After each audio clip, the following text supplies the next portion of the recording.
wanting anything.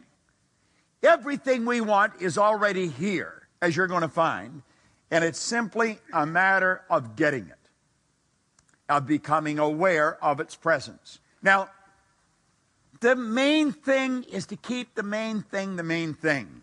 What is the main thing? The main thing is freedom. I had a mentor who's gone now, Bill Gove. He said, if I want to be free, I've got to be me. Not the me I think you think I should be. Not the me I think my wife thinks I should be. Not the me that I think my kids think I should be. If I want to be free, I've got to be me.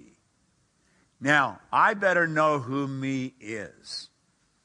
And I don't know how much you know about yourself, but I know when I started to study this, I knew mighty little about me. I knew my name, my weight, my height, gender, my address, my phone number. Beyond that, I didn't know very much. Now think of this for a moment. Time and money freedom. We want freedom, we want time and money freedom. You will be amazed how much free time you have when you never have to think about money. If you've got money problems, it consumes your time. Everyone used to phone me, where's the money, where's the money? I used to think, God, if I knew where the money was, you wouldn't have to phone me. You know. I was earning $4,000 a year and I owed $6,000. That's not a good position to be in. You see, it was even actually hopeless because I would have to take every cent I earned for 18 months just to break even. I would have nothing to live on. So, you know, I think there's a lot of people that live like I was living. Yet it's not fun. Yet it's not even living, it's existing. Well, time and money freedom. What do we mean by that? We want to have the time to do what we want to do when we want to do it. And we want to have the money to be able to afford it. Yet used to be that if I went in a store, I used to look and leave.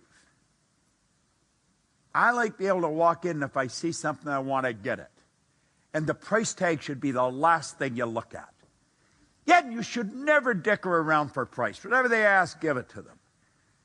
And then don't dicker with your time. If somebody wants to hire me, they pay what I want. If they don't want to pay, that's fine. You see? But I don't dicker with price. Now, do you know that there's an infinite source of supply? And all religion and all science have always taught that. This isn't my idea. It is something I have become aware of. Now get this. When you're dealing with infinite, you can never take more than your share. There is an abundance for everybody. You watch most people, they go shopping. The first thing they look at is the price tag.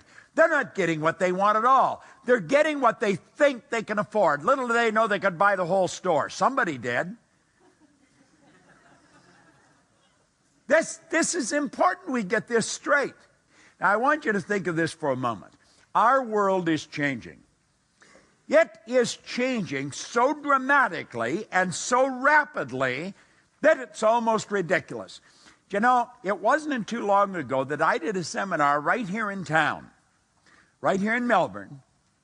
But when I did that seminar, I had to have a great big chalkboard. Then I had to have a lot of damp cloths because you got to clean the board. Yeah, you have to have dry cloths to dry it so you can keep working. You need lots of chalk. Today, I've got a little 3-pound computer. I can make all these pictures, and I can just touch a button, and boom, the pictures change. This world is getting smaller. It's not getting bigger. It is really getting smaller. You know, we're only hours away from anywhere now. And you know that you can have business all over the world. I have business all over the world. Literally all over the world. We're negotiating right now, our company is, for people with a license in all the Scandinavian countries. It's going to cost them lots of money. And I just talk to the lawyer periodically. In fact, I talked to him since I got here, and I said, no, don't do that, do this. And he said, okay. And then I don't have to do it, somebody else is doing it. This is a little world we're a part of. Like I was saying last Thursday, I was working in Dublin. And this Thursday, I'm working in Melbourne. And been all over the place besides that. It wasn't too long ago that would have been a lifetime experience to do that. Now you can knock it off in a week, plus a whole lot of other things as well.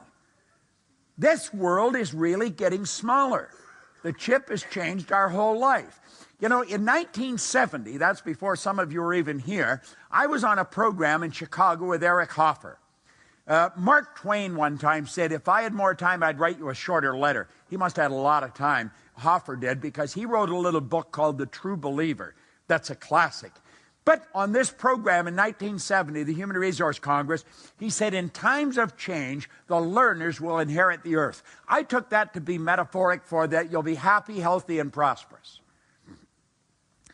Yet in times of change. Now, you see, things were really changing in 1970, but by comparison, they weren't even warming up. Look at the speed we're moving at today. In times of change, the learners will inherit the earth. Well, the learned find themselves beautifully equipped to deal with a world that no longer exists. See, school leaves us with the idea that there's such a thing as a learned person or an educated. Do you know there's no such thing as an educated person? That's a misnomer. I don't know who thought of it, but it isn't so. Education, the word comes from the Latin educo, meaning to educe, to develop, or to draw out from within. There's no such thing as a learned. You're either learning or you're not. Yet you see the people that got the degree and they think they've arrived, they're wondering what's happened. This world is changing. Yet if you want to keep going, you got to keep studying. You've got to keep learning. Yet should be a part of your daily experience, same as eating or having a shower. Yet it's got to be something we're doing all the time. If we will, we'll inherit the earth. We'll be happy, healthy, and prosperous. Like I said, I'm going to be 73. I got more energy than most people, 23. I earn all kinds of money. I have all kinds of fun. I've got a lot of wonderful friends all over the world. But that is because I just keep studying. Yet if you stop studying, it goes away. It's that simple. There's nothing complicated about this. This is not rocket science. It really isn't.